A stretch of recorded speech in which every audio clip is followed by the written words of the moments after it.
예.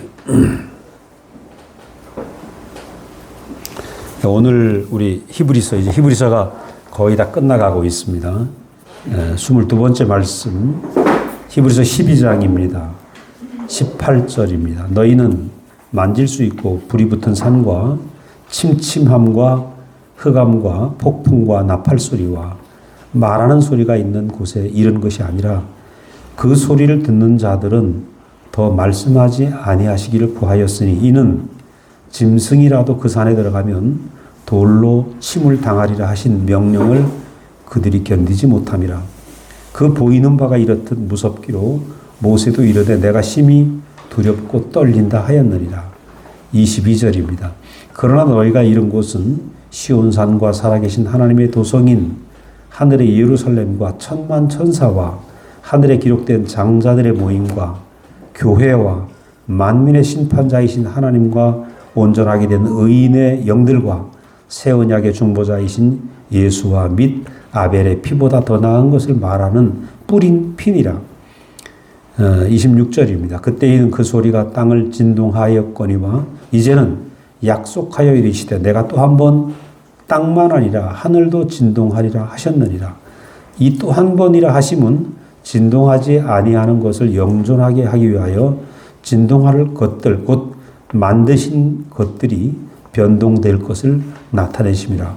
그러므로 우리가 흔들리지 않는 나라를 받았은즉 은혜를 받자 이로 말미암아 경건함과 두려움으로 하나님을 기쁘시게 섬길지니 우리 하나님은 소멸하는 불이심이라.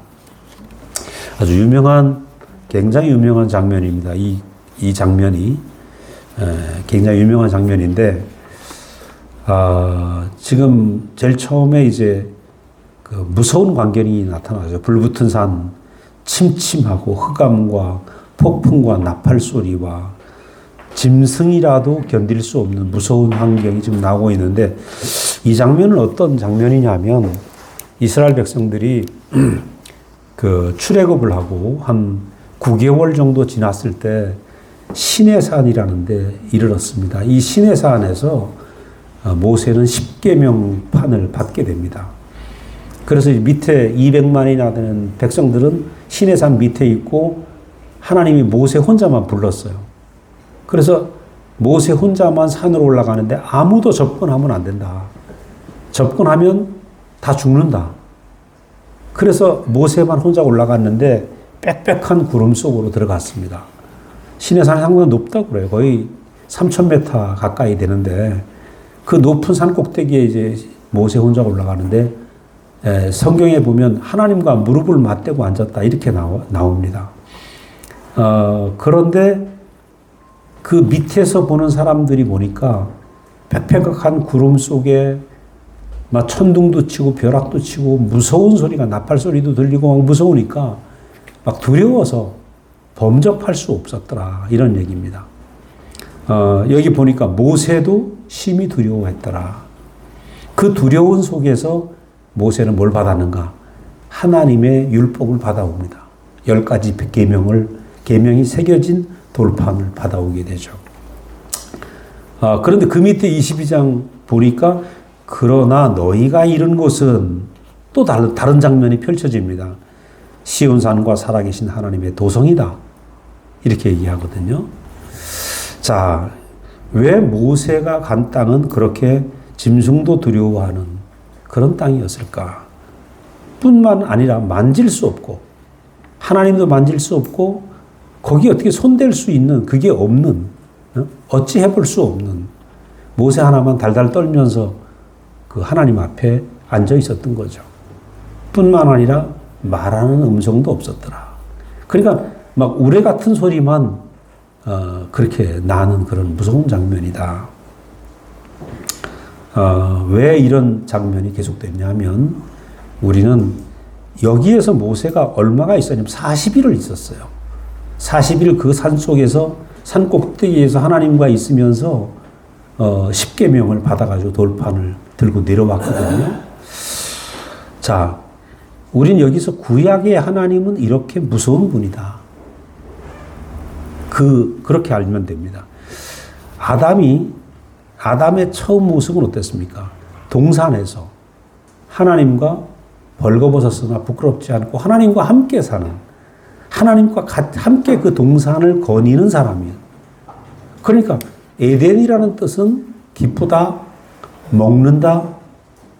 우리 교회 특징은 이렇게 예배 시간에도 먹죠. 지금도 우리 정숙자매 잘 먹는데 우리 교회는 먹고 쉬는 곳. 아주 정말 잔치입니다. 잔치. 그러니까 예배는 엄숙한 게 아니고 사실 잔치죠. 에덴도 마찬가지입니다. 에덴은 먹고 쉬는 공원과도 같은 개념이었어요. 그리고 벌거벗으나 부끄럽지 않은 그런 자리였습니다.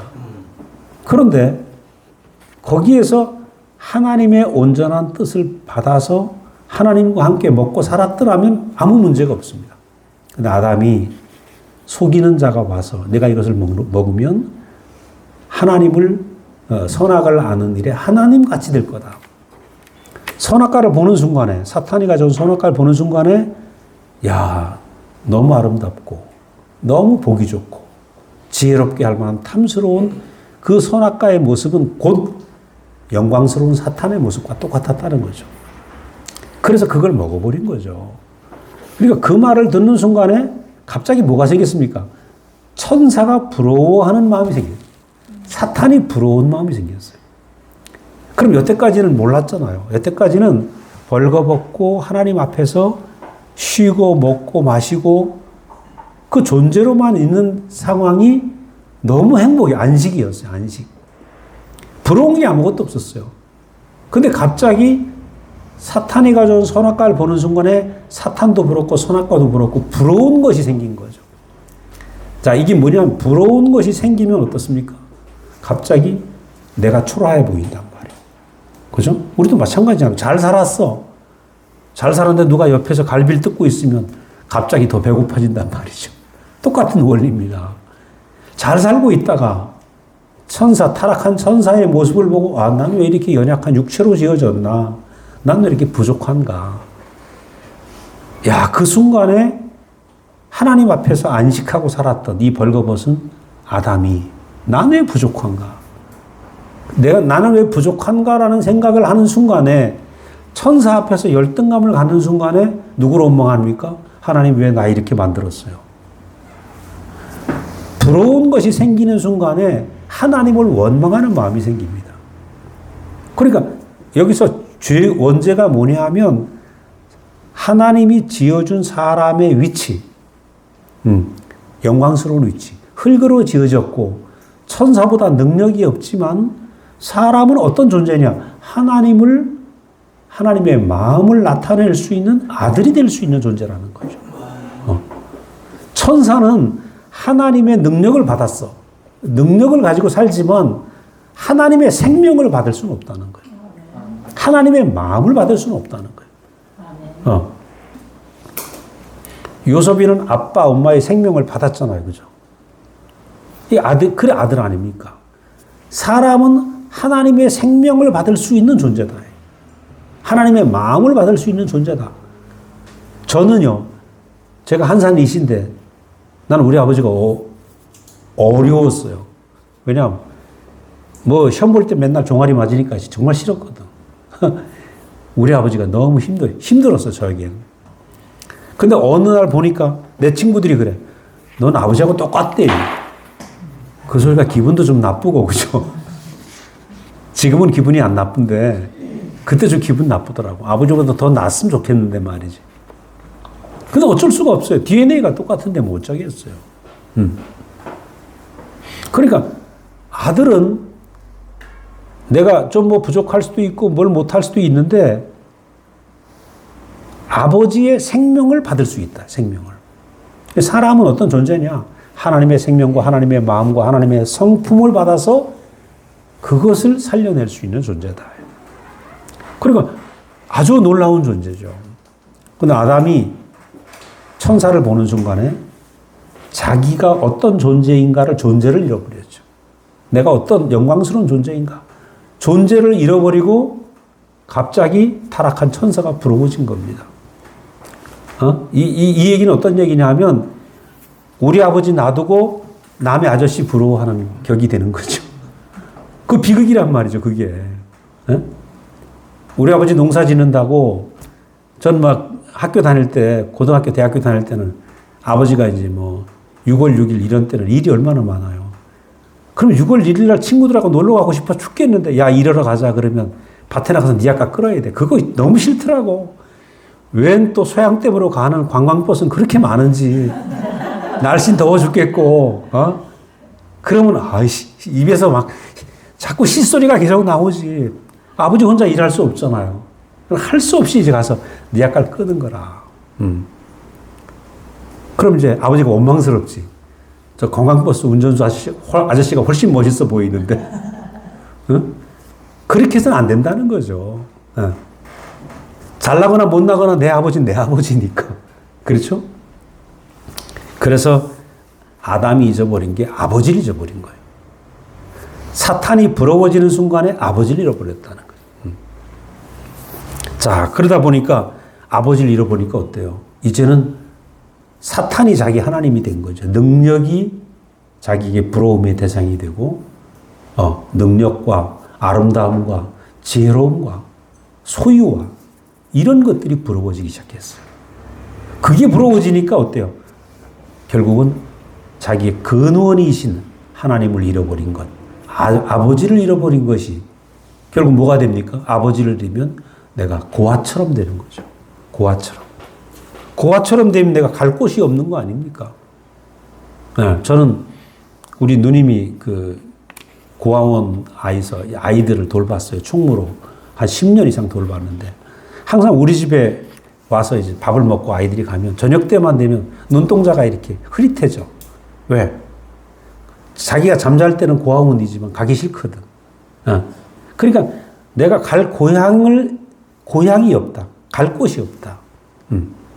그 눈빛을 보면 다른 거라.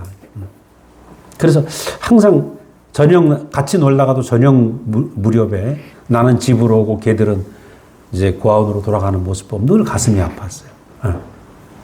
아담이 꼭 그 꼴이 난 거죠. 하나님을 잃어버렸는데 자기의 본향을 잃어버리고 근본을 잃어버렸다는 거예요. 그래 인생이 내 갈 곳이 어딘가. 본향을 잃어버리고 헤매는 사람이 되어버린 거죠. 그래서 우리는 우리가 알아야 될 것은 하나님 말씀을 좀 들으면서 하나님은 우리에게 아버지 되시길 원한다. 아버지의 마음을 알아야 돼. 이 하나님 말씀 66권 있잖아요. 이 66권도 카톨릭이 이 프로테스탄트에서 정해놓은 거지만 이 66권의 말씀이 중요한 게 아니고 이 안에 마음이 중요한 거죠. 이거 여기서 마음을 모른다면 이건 전부 다 뭐냐 하면 그냥 법이에요. 법전. 그럼 이 법전이 돼버리면 이게 얼마나 무서운 말씀입니까? 안 지키면 벌 받는데. 그래서 아버지의 마음, 이 아버지하고 자식 간에는 어때요? 어떨 때 아버지 말이 싫으면 크고 나면 아버지한테 대들기도 하잖아. 그래도 아버지는 못 버려. 왜? 자식이니까. 왜냐면 아버지 마음을 알거든. 나를 사랑하는 것이 아버지의 약점이라는 걸 알거든. 그러니까 존재적으로 떠날 수 없기 때문에 싫어도 아빠, 엄마에게 대들어도 헤어질 수 없는 게 가족이잖아요. 그러니까 아버지 마음이 흐르면 모든 것이 그냥 가족이 되고, 이렇게 같이 살 수 있다는 것입니다. 근데 마음을 모르면 하나님은 어떤 분이 되는가? 내게 법을 갖다 주는 분이 된다는 거죠. 그래서 구약은 뭐냐 하면 하나님 마음을 모르기 때문에 하나님의 말씀을 표면으로 지키고 있는 거예요. 표면으로 지키니까 어때요? 말 따로 사람 따로죠. 그리고 마음을 모르면 하나님 말씀은 표면이 되고 내게 무서운 말씀이 되고 안 지키면 뭐가 돼요? 지옥 간다. 지옥 간다. 우리가 예전에 부흥회를 많이 하면 첫날 뭐 합니까? 회개시키잖아요. 왜? 회개 안 하면 지옥 간다. 그러니까 이 하나님이 어떤 분이냐면 말씀을 안 들으면 지옥 간다라는 말이 내게 공포가 되는 공포가. 그러니까 오늘 예수님이 오신 지 2000년이 됐지만 하나님 말씀을 무서운 하나님으로 소개를 하고 있어요. 수많은 교회에서. 하나님 말씀은 무서운 분, 하나님 무서운 분이 아니라는 거예요. 아까 말씀드린 것처럼 하나님은 우리 없으면 안 되는 분이죠. 왜 사람을 지었는가? 우린 연약하지만 우리가 아니면 하나님을 우리가 아들 자리에 있지 않으면 하나님은 아버지가 되실 수가 없어요. 그죠? 야, 내가 하나님의 마음을 알고 하나님 말씀을 듣고 하나님 마음이 내게 새겨지면 난 아들로 살게 되네. 내가 아들로 살게 될 때 그런 아버지가 되시잖아요. 아버지와 아들의 관계가 생길 때 어때요? 이건 말할 수 없는 생명 관계가 되고, 이 생명 관계가 돼야지 하나님과 우리 사이에 계약 관계가 되면 안 된단 말입니다. 법을 지키면 축복받고, 법을 지키면 천국 가고, 법을 안 지키면 지옥 간다. 이렇게 알고 있으면 하나님과 우리 관계가 계약 관계가 돼요. 주정 관계가 돼요. 주정 관계. 그래서 많은 교회의 복음이 주정 관계, 계약 관계, 당근과 채찍을 들고 말 잘 들으면 당근 주고 말 안 주면 채찍 때리는 마부처럼 말이죠. 하나님 그렇게 생각한다는 거예요. 이게 바로 구약이다, 구약. 그리고 구약은 항상 뭐가 있냐면 하나님은 말 안 들으면 심판하신다. 지옥 보낸다. 인과응보야. 다 이런 그리고 뭐 권선징악, 우리 유교적인 말들, 그죠? 선은 권하고 악은 징벌하고 다 이런 사상이 유교와 기독교가 짬뽕이 돼서 한국에서는 특별해서 이렇게 하나님이 무서운 하나님으로 소개됐다는 거죠.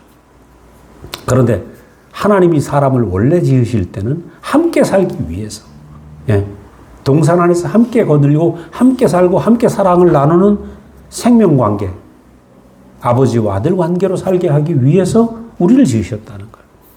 그러니까 복음이 너무 많이 왜곡되어 있죠. 자주 말씀드리지만 창세기 1, 2, 3장이 너무 중요합니다. 창세기 1장에서는 만물을 만들었어요. 사람을 만들었습니다. 창세기 2장에서는 하와를 만들었어요. 그래서 남자와 여자가 연합하는 것이 사람의 이치이다. 연합. 이것은 하나님과 우리도 연합을 해야 된다. 이 얘기거든요. 근데 창세기 3장에서 사탄을 만나 타락하게 되는 거예요. 그럼 이제 오늘 수많은 사람들이 예수를 믿으면서 창세기 3장서부터 밖에 몰라. 사람은 죄인이다. 타락했다. 그러니까 저도 어렸을 때부터 나는 죄인이야. 이거부터 들었어요. 근데 제가 25살 때 우리 목사님 만나면서 우리는 하나님의 축복받은 형상으로 지어졌다. 흙으로 지어졌지만 하나님을 온전히 나타내는 사람으로 지음받았다. 깜짝 놀랐습니다. 난 문제가 많은 줄 알았거든요. 내가 허점이 많은 사람이니까, 부족함이 많은 사람이니까, 부족함이 많아서 난 죄인이라고 생각했는 거라. 근데 흙으로 지어진 우리는 부족할 수 있지만 하나님의 아들 되기에 너무 충분하다는 거죠. 하나님의 아들 되기에 전혀 부족하지 않다. 하나님을 온전히 나타나는 형상 되기에 우리는 너무 완벽하게 지어졌다. 이게 복음이잖아요. 평생 나는 죄인으로 생각하다가 하나님을 나타내는 완전한 아들이다. 이거 얼마나 복음입니까? 그래서 그때 그 말씀을 듣는 순간에 내 인생에 어려서부터 가졌던 모든 열등감이 다 사라졌어요. 그때부터 하나님이 두려운 존재가 아니에요. 너무 친근한 분이에요. 그러니까 여러분, 하나님을 두려워할 필요가 없습니다. 하나님은 우리가 아니면 나타날 수 없으니까. 우리가 있는 환경, 각자의 환경에서 내가 아니면 어떻게 하나님 나타나겠습니까? 가정이든지 직장이든지 사회든지 어디서든지 나 아니면 하나님은 아버지가 되실 수 없거든요. 그렇기 때문에 하나님이 우리를 지으셨다는 거예요. 그러니까 우리는 좀 다른 걸 못할 수도 있지만 하나님의 아들 되어서 하나님을 생명으로 나타내는 완전한 축복을 받고 태어난 사람들이다. 너는 뭐 사랑받기 위해 태어난 사람 노래 있잖아요. 진짜 그렇습니다. 말이 그게 아니고 그게 사실이라는 거죠. 그래서 우리가 이것을 알았을 때 우리의 구약이 끝나는 것입니다. 그 유명한 모세도 하나님을 두려워했다는 거예요. 왜? 그 판에선 두려워할 수밖에 없어요. 근데 예수님이 오셔서 우리는 판이 바뀐 세계에 옮겨진 거예요. 예수님 오셔서 처음으로 뭐라 했어요? 아버지요. 이렇게 얘기했어요. 모세도 아버지라고 부르지 못했다는 겁니다. 근데 아버지요 부르는 예수로 말미암아 하나님은 아버지가 되신 겁니다. 하나님을 아버지로 보는 시선을 가진 아들의 출현. 그죠? 아마 그 아들을 낳고 나서 어깨에 힘들어가는 엄마들 있을 거예요. 그죠? 정숙자매 그랬어요. 요섭이 낳고 어깨에 힘들어갔어. 아들을 낳고 아들이 딱 출현하니까 갑자기 어제까지 어깨가 내려갔던 우리 장모님이 그래요. 딸 5 낳고 마지막에 처남 낳거든요.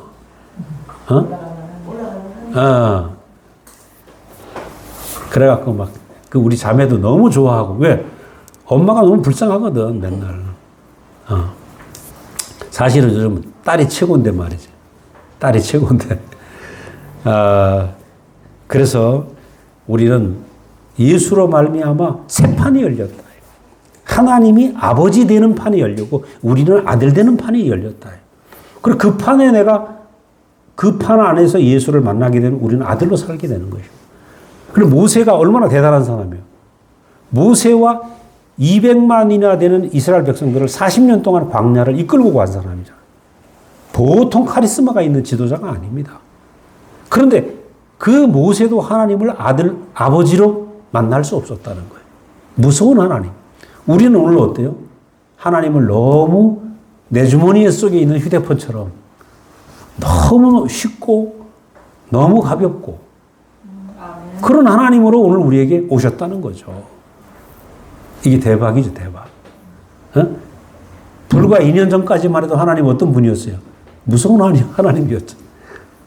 지금 새 판으로 옮겨지고 나니까 이 하나님 무서운 하나님이 아닌 거예요. 아버지 하나님 된 거죠. 자, 그래서 이 아버지 하나님으로 사는 것이 바로 동산안의 삶입니다. 그죠? 아버지 하나님으로 내게 관계가 바뀌는, 생명관계로 바뀌는 게 동산안의 삶이죠. 그래서 제가 2번째 동산으로 가는 길 이랬잖아요.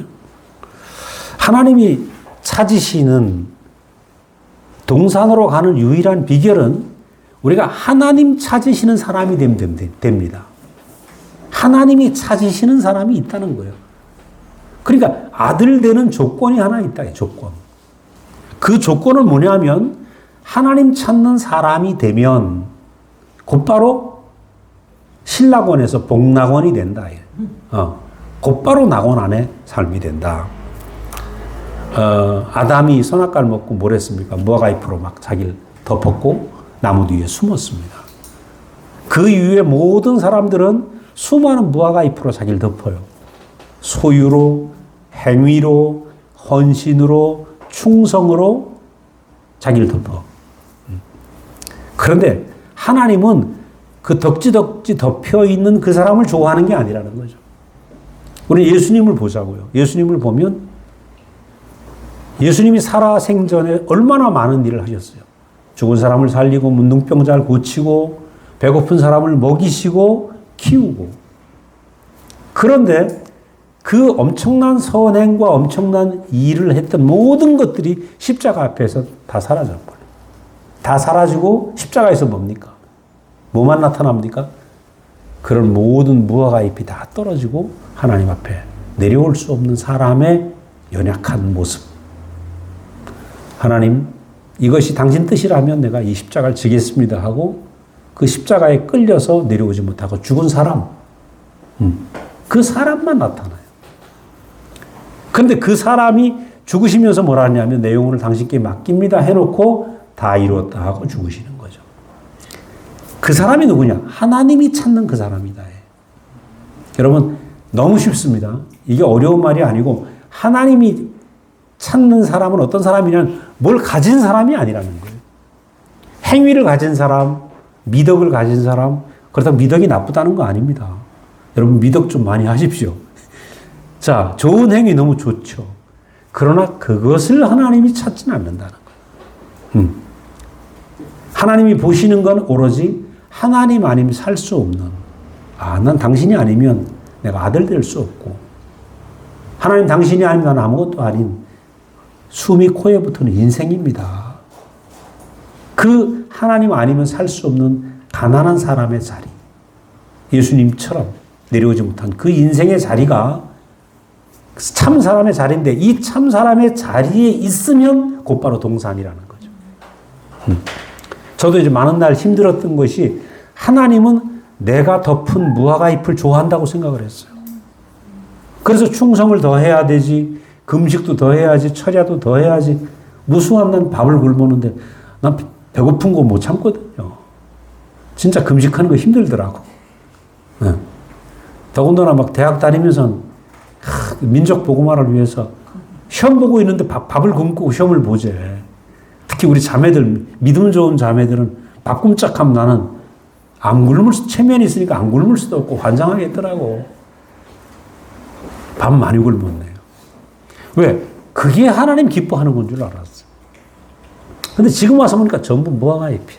무화과 잎. 우리가 예수를 꼭 알아야 되는 이유가, 예수는 하나님이 좋아하는 참 사람은 누군가, 그거를 십자가에서 보여주고 있어요. 그래, 십자가의 능력을 베푼 예수를 보면 우리하고 전혀 만날 자리가 없잖아요. 너무 달라. 달라도 너무 달라. 근데 십자가에 매달려 내려오지 못하고 죽으신 예수를 보면 우리와 전혀 다르지 않고 하나인 거라. 근데 하나님이 찾는 사람이 바로 이 사람이라는 거죠. 우리가 야곱이라는 사람을 생각해 보자고요. 야곱은요, 태어날 때부터 쌍둥이로 태어나는데 형의 발목을 잡고 나왔어요. 그러니까 지구는 못 사는 사람이야, 이 사람이. 그죠? 그래서 야곱이라는 뜻이 탈취자라는 겁니다. 보기만 하면 자기 거 해야 돼. 보기만 하면. 그래서 어느 날 형은 사냥하고 돌아와서 배고파 죽겠는데, 야곱은 늘 엄마 밑에서 부엌 일을 도왔거든요. 팥죽을 막 끓였단 말이죠. 그 나라도 팥죽을 좋아하는가 봐. 팥죽을 끓였는데 냄새가 나니까, 야, 그거 뭐냐 하니까, 팥죽 한 그릇 더. 그러니까 야곱이 뭐라 그럽니까? 형, 이거 줄 테니까 맏아들의 권리를 나한테 줄래? 그러니까 이 정신없는 형이 그러지 뭐. 그래서 팥죽 한 그릇에 장자권을 넘겼다는 거 아닙니까? 야, 맏아들의 권리를 넘겼어. 그래서 이 꾀쟁이 야곱은 팥죽 한 그릇으로 장자권을 사버렸어요. 그것 때문에 이제 도망을 갑니다. 형한테 이제 맞아 죽고 생겼거든. 형이 배부르고 나니까 제정신이 난 거야. 그죠? 그리고 또 이 동생이 사기를 쳐가지고 아버지한테 축복을 받아버렸네. 그러니까 도망간 거 아닙니까? 도망가서 이 삼촌 집에 도망가가지고, 거기서 보니까 자기 사촌 동생이 너무 이쁜 거라. 그래갖고 사촌 동생하고 결혼하겠다 그러니까 7년 동안 일하라고. 7년 동안 그 집에 머슴을 살았는데 예삼촌이 어떻게 해요? 못생긴 언니를 방에다가 집어넣었다는 거 아닙니까? 자기는 이쁜 동생을 차지하려고 그러는데. 그래가 7년 동안 머슴 살고 못생긴 언니를 취했단 말이에요. 그래, 다음날 보니까 언니인 거라. 못생긴 언니. 뭐라 그럽니까? 삼촌이 하는 말이, 야, 동생 하려면 7년 더 해. 그러니까, 알았습니다. 또 7년을 해서 기어코 동생을 손에 안 넣습니까? 야, 그러니까 이 야곱이라는 사람 보통 사람이 한 번 찍었다 그러면 저건 내 거 돼야 되는 거지. 근데 이 탈취자 야곱이요, 하나님께 이끌림 받을 때 보면 나중엔 다 뺏깁니다. 그 사랑은 예뻤던 라헬도 없어지고, 12아들을 낳는데 그 중에 가장 사랑하는 요셉도 잃어버리고, 자기는 하나님하고 씨름하다가 위골이 돼갖고 절름발이가 되고, 그죠? 그리고 마지막에 베델로 돌아옵니다. 남은 게 뭐예요? 하나님밖에 안 남은 사람이 돼요. 하나님밖에 안 남은 사람이 되는데 이 사람이 이스라엘의 조상이 되는 겁니다. 12아들이 12지파가 되는 겁니다. 그래서 저는 생각할 때 하나님은 지금 제가 그랬죠. 우리의 일생은 하나님이 우리를 하나님의 사람으로 빚어가고 있어요. 그러지 않았습니까? 하나님이 만물을 만드실 때 마지막 날 사람을 흙으로 빚어서 생기를 불어넣으시니 생명이 되었다. 사람이 되었다. 그 얘기는요, 지금도 우리에게서 일어나고 있어요. 아까 제가 야곱 얘기를 했지만, 야곱을 빚으셔서 사람만 남게 하셨다. 수많은 소유가 떨어지고, 수많은 무화과 잎이 떨어지고, 사람만 남게 했다.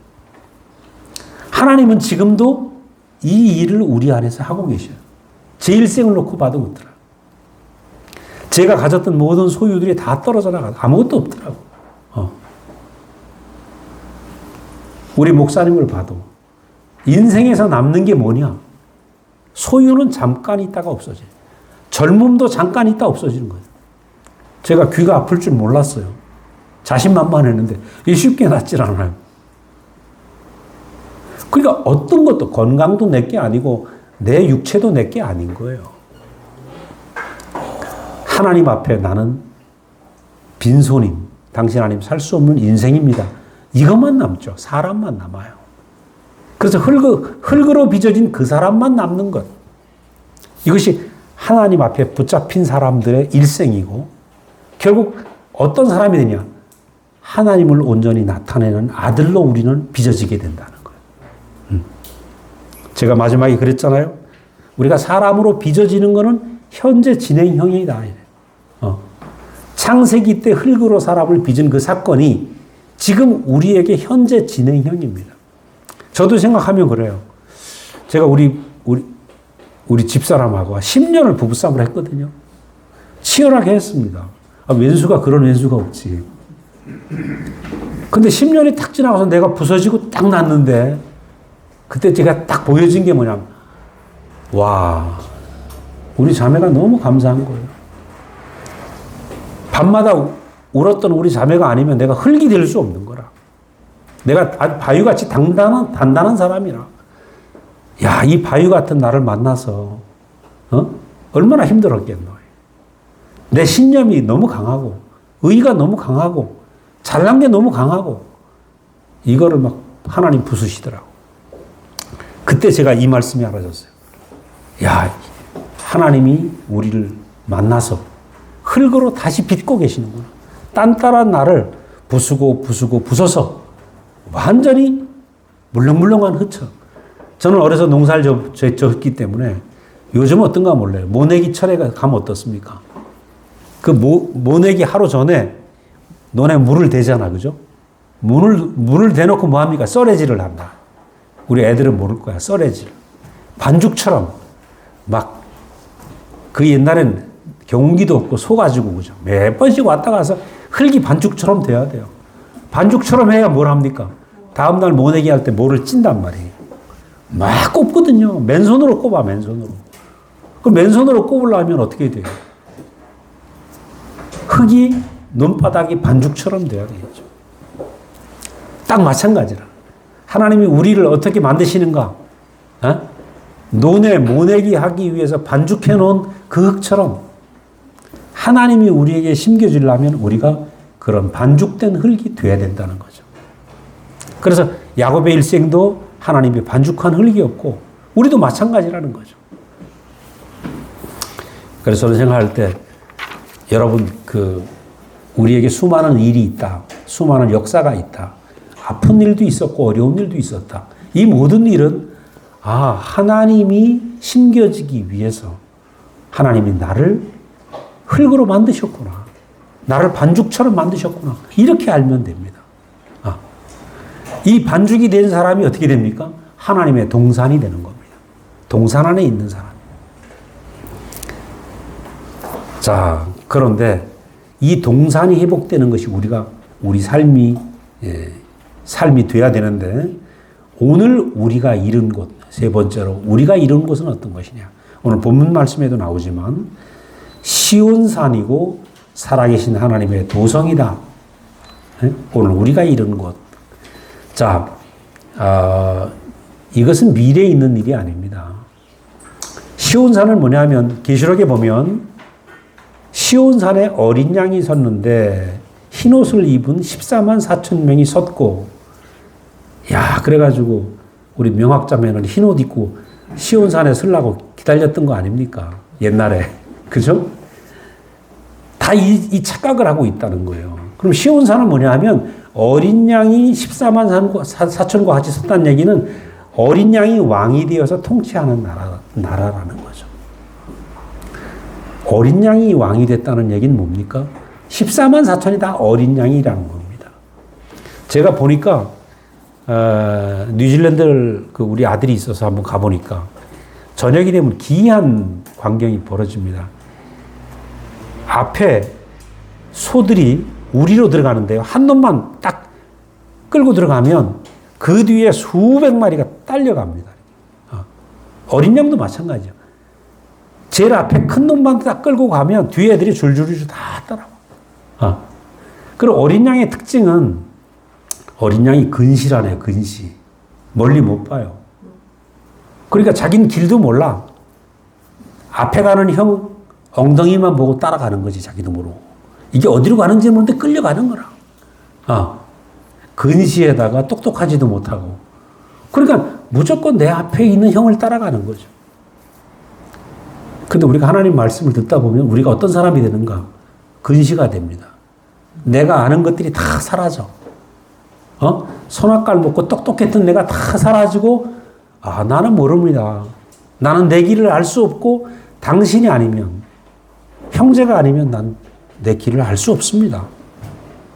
그러니까 내가 아는 것이 사라져야 우리가 어린 양으로 사는 겁니다. 그럼 어린 양이 돼야 끌려가는 거죠. 그러니까 이제는 앞에 있는 형이 사기를 쳐도 그냥 끌려가는 거죠. 물론 안 그렇지만. 그래서 우리의 성분이 선악과를 먹으면 내가 하나님 되어서 내가 똑똑하단 말이에요. 누구 말도 안 듣습니다. 내가 절대자가 되어 있어. 이거 오늘 지금 요즘 세상이 그렇습니다. 절대가 없어요. 왜냐하면 아이들 한두 명밖에 안 나니까 옹야옹야하게 키우거든요. 저도 마지막에 교사로 있으면서 고3 때 정말 선생하기 싫더라고. 왜냐하면 고3 딱 되니까 수능 끝나고 아예 담요 갖다 놓고 자. 책상에서. 깨우면 신경질 냅니다. 자존심 상해서 못 깨워. 요즘 애들은 위해가 없어요, 위해가. 집에서도 내 마음대로, 학교에서도 내 마음대로 어른이 없는 거예요. 그래서 나는 지금 우리 유나하고 이렇게 요섭이 따라오는 거 보면 너무너무 이뻐 죽겠어. 엄마, 아빠와 함께 이렇게 한다는 거. 이 보통 축복이 아니죠. 그러니까 모두 자기가 절대자가 되어 있는데 내가 뭘 안다 이거죠, 안다. 근데 어린 양의 특징은 근시라는 거예요. 아는 게 다 사라진 사람. 끌려가는 사람. 그러니까 아는 것이 완전히 끝난 사람은 어때요?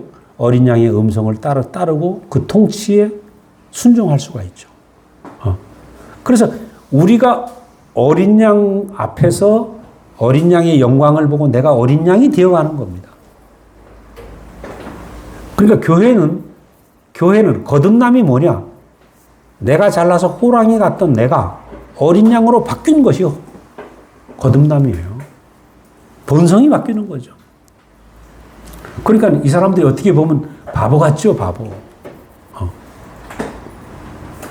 저도 처음에는 목사님 만나고 나서 이런 생각을 했어요. 혹시 이 복음 말고 또 다른 곳에 목사님 복음처럼 더 깊은 복음이 없을까 그런 생각할 때가 있었어. 왜냐하면 내 이성으로 찾아보고 싶은 거라. 어디 또 더 좋은 거 없을까? 근데 어느 날, 하나님 내게 보여주신 내 머리가 목사님이구나.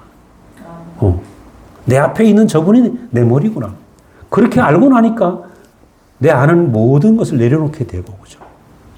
따라가는 사람이 된 거죠. 그래서 이 시온산이라는 것은 어린 양이 통치하는 나라고 이것이 바로 하나님의 어린 양의 본성으로 바뀐 사람들이 모이는 곳이 하나님의 도성이죠. 어린 양이 다스리는 나라. 그 다음에 하늘에 기록된 장자들의 총회다. 하늘에 기록됐대요, 장자들이. 어떻게 기록이 됩니까? 우리는 야, 그래서 생명록이 어떻게 기록하나?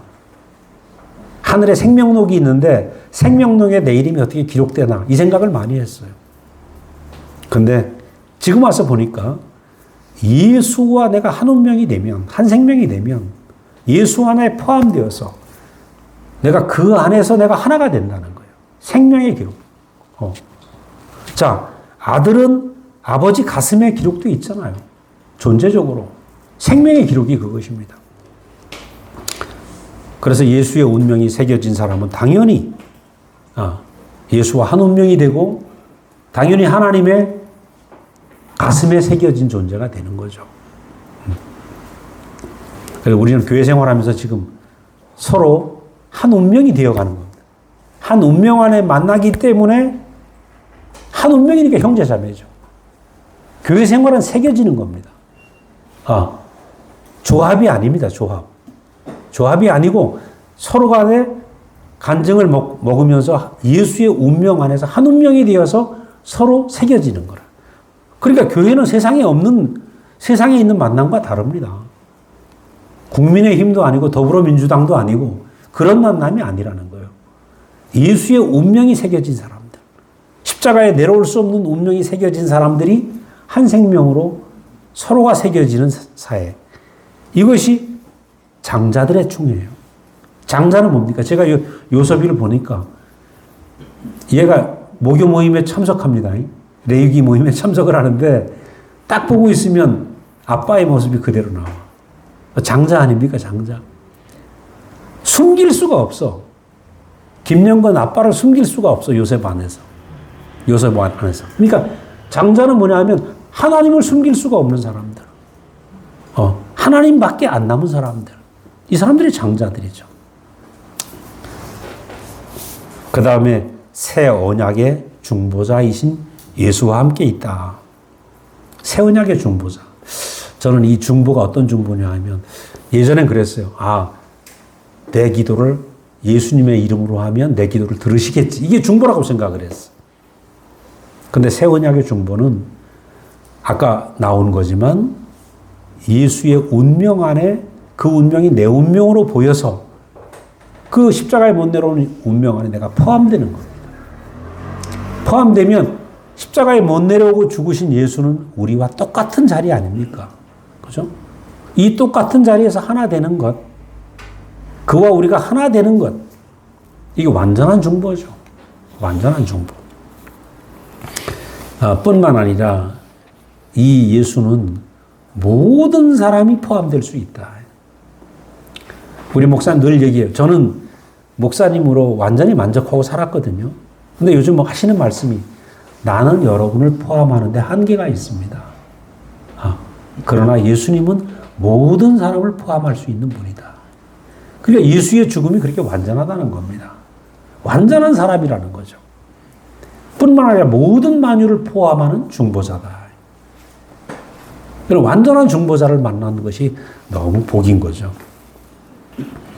그 다음에 이제 그 네 번째는 아벨이 죽지 않았습니까? 제사를 지내다가 아벨이 형한테 돌에 맞아 죽었는데 그 아벨이 죽으면서 억울해했습니다.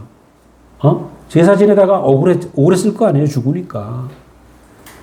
그 억울하다고 죽은 아벨의 피보다 더 나은 예수의 피가 뿌려졌다. 어디에?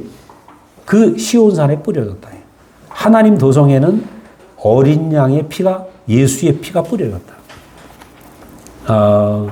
우리가 레위기를 이렇게 해보면 대제사장이 1년에 한 번씩 하나님을 만나는 장소가 있어요.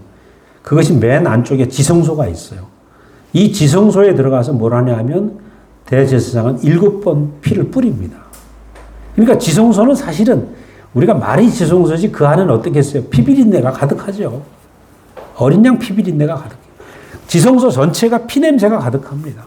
뿌리고 또 뿌리고 법궤 뿔에 또 바르고 어린 양 이 산은 통치하는 하나님 나라는 피가 뿌려진 곳이다. 예수의 피가. 그 예수의 피가 뭡니까? 결국 죽음이죠. 예수의 죽음. 십자가에 못 내려오고 죽은 죽음이 뿌려진 곳이 거기에요. 그러니까 이 뿌려짐은 오늘 가장 중요한 건, 아, 예수 운명이 내 운명이구나. 십자가에 못 내려오는 죽은 운명이 내 운명이구나. 그 내 운명에 내게 뿌려져야 되죠. 내가 뿌려져야 내가 지성소가, 내 자신이 지성소가 되는 것입니다. 모세 시대에는 지성소가 한 군데고 대제사장이 1년에 한 번 들어갈 수 있는. 그런데 오늘 이 지성소가 하나님은 어디에 준비해 놓으셨는가? 예수 안에 준비되어 있었고 오늘 우리가 살아있는 지성소로 준비되어 있는 것입니다. 오늘 내 안에 십자가에 내려올 수 없었던 예수의 죽음이 내 죽음으로 보이면 우리가 오늘 하나님의 지성소가 된다. 우리가 하나님의 지성소다. 무슨 얘기인지 아시겠습니까? 하나님을 만나려면 우리가 아니면 안 된다는 거예요. 우리도 그 예수의 죽음의 운명 안에 동참이 될 때 하나님과 우리가 만나게 되고 또 다른 사람도 하나님을 만나려면 지성소된 인격을 통하지 않으면 만날 수 없다는 거. 그리고 우리 너무 놀라운 사람들이죠. 너무 놀라운 사람. 그렇기 때문에 제가 마지막 그랬잖아요. 이 사람의 운명은 천사도 알 수 없는 사람의 특권이다. 즉, 피 뿌린 그 운명, 십자가에 못 내려오는 운명 안에 있는 이 사람은 사람의 특권이다. 천사는 죽을 수 없잖아요. 그렇죠? 사람은 예수와 함께 죽고 함께 살 수 있다. 목사님 지난번에 그러셨어요. 우리가 이렇게 함께 죽는 것은 함께 살기 위함이다. 제가 피 얘기하고 죽음 얘기하니까 죽자는 얘기가 주가 아닌 것입니다. 죽음 안에 동참이 되면 그때부터 새롭게 산다 이거죠. 새롭게 산다. 부활을 사는 거죠. 네 번째, 하늘에서 말씀하는 분을 거역 말라. 무슨 얘기냐면 땅에 수많은 경고들이 있었다 이거래요. 그 땅에서 나오는 약속이나 경고를 어겨도 벌을 받는데 하늘에서 나오는 경고를 거역하면 뭐라고 그랬습니까? 땅과 하늘도 진동하게 된다. 즉 하늘에서 준 경고는 뭐냐 하면 사람에게 정해진 길이 있다. 하늘에서 정해진 길이 있다. 그 정해진 길이 바로 우리가 아들로 사는 것입니다. 십자가의 운명 안에서 예수의 운명 안에서 아들 되고 아들로 사는 것. 사람으로 사는 것. 형상으로 사는 것. 내 뜻대로 말고 아버지 뜻대로 없어서 하는 것이 사람에게 정해진 길이다. 그런데 우리가 이 정해진 길을 거역한다면 내 운명을 거역하는 거 아닙니까? 그렇잖아요?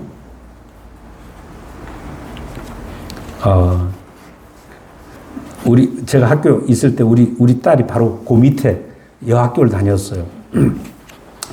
오후에 태우러 갔어. 태우러 가서 이렇게 보고 있는데 그 교칙을 얘가 위반하더라고. 그 실내화 갈아 신는 장소가 있는데 아빠가 왔으니까 미리 갈아 신고 뛰는 거라. 그러니까 저 교감 선생님이 야단을 치더라고. 야단을 치니까 요것이 툴툴 거리더라고. 저 교감 선생님이 내가 선생인데. 저 학교 선생님이 야단을 치는데 툴툴 거리는 거라. 그래가지고 내가 이제 한마디 했지. 야, 너 선생님이 그러는데 왜 네가 잘못해놓고 네가 왜 화를 내냐. 그 자기가 학생 신분을 이탈하면 어떻게 해요? 불편할 거 아니에요? 겁이 날 거 아닙니까? 뭐든지 자기 있을 위치에 있어야 되는데 위치를 이탈하면 사람이 두렵고 떨리게 된다는 거예요. 아담처럼. 그래서 우리는 예수를 보면서 십자가에 못 내려오고 죽은 그 예수가 사람의 영원한 위치다. 이 영원한 위치가 인생의 본향이다. 내가 있어야 될 곳. 그것이 내 동산이다. 그런데 거기 있으면 내 인생은 안식입니다. 근데 그 자리를 떠나면 어때요? 거기 오늘 이 대목이 너무 재밌습니다. 이 십자가에 못 내려오는 사실, 인생에 주은 사실을 부인하면 또 한 번이라는 말 나오죠. 또 한 번 땅과 하늘과 우리 자신도 진동하게 된다. 요동하게 된다. 그래서 우리가 내 인생이 자꾸 요동하고 흔들리고, 거의 미친 것처럼 발광하는 기질이 있죠. 저도 있더라고요, 저도. 나 굉장히 고상한 사람인 줄 알았어요. 근데 와이프하고 싸울 때 보니까 거의 미친 갱이 돼. 죄송합니다. 그래서 뚜껑이 열리는 나를 보면서 뚜껑이 열리네. 그때는 왜 머리에 김이 모락모락 자주 나는지 몰라. 그럼 왜 그렇습니까? 왜 머리가 뚜껑이 열릴까요? 왜 머리에 김이 날까요?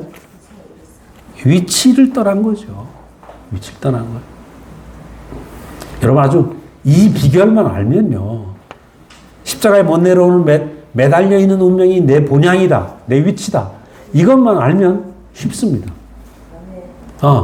그냥 동산 아니고, 그죠? 새 예루살렘 성이고, 거기가 시온산이고, 하나님의 도성이고, 그죠? 장자들의 총회고, 십자가에 못 내려오는 그 위치가 너무 쉬운 거죠. 바울이 이거 알아서 너무 쉽게 얘기했을 거라. 바울은 너무 어렵게, 장황하게 설명을 너무 많이 했어. 히브리서에서. 근데 아주 심플합니다. 그 예수가 보여진 그 자리가 영원히 우리의 위치다예요. 그 위치에 있으면 뚜껑 열릴 필요도 없고 머리에 김날 필요도 없고 그죠? 요동치 않는 인생으로 우리가 살게 된다. 아주 간단합니다. 그래서 마지막에 뭐라 그러냐면 흔들리지 않는 나라를 유업으로 받았다. 흔들리지 않나.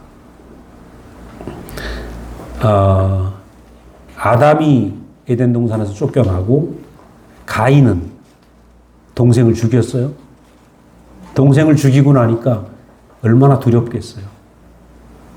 근데 이제 이 가인이 땅에서 유리하는 자가 돼 있어요.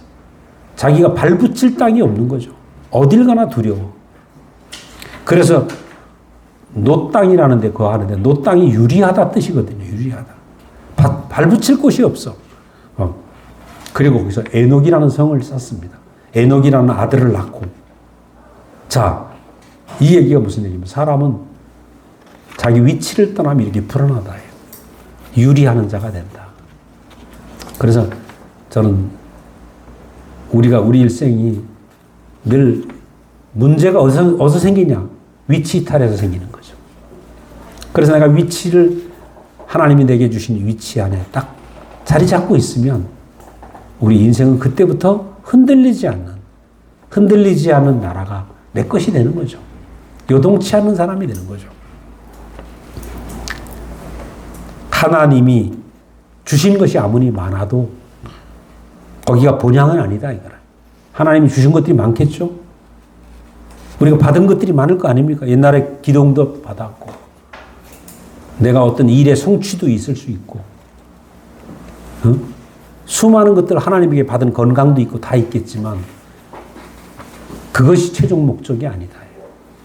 최종 목적은 하나님 뜻에 매달린 하나님 나는 영원히 당신의 아들이고 나는 내가 드릴 수 있는 건 내 존재밖에 없습니다. 라고 하는 이 사람의 운명 안에서 우리는 영원한 하나님과 하나 되는 본향 안에 있게 되고 나라 안에 있게 되는 겁니다.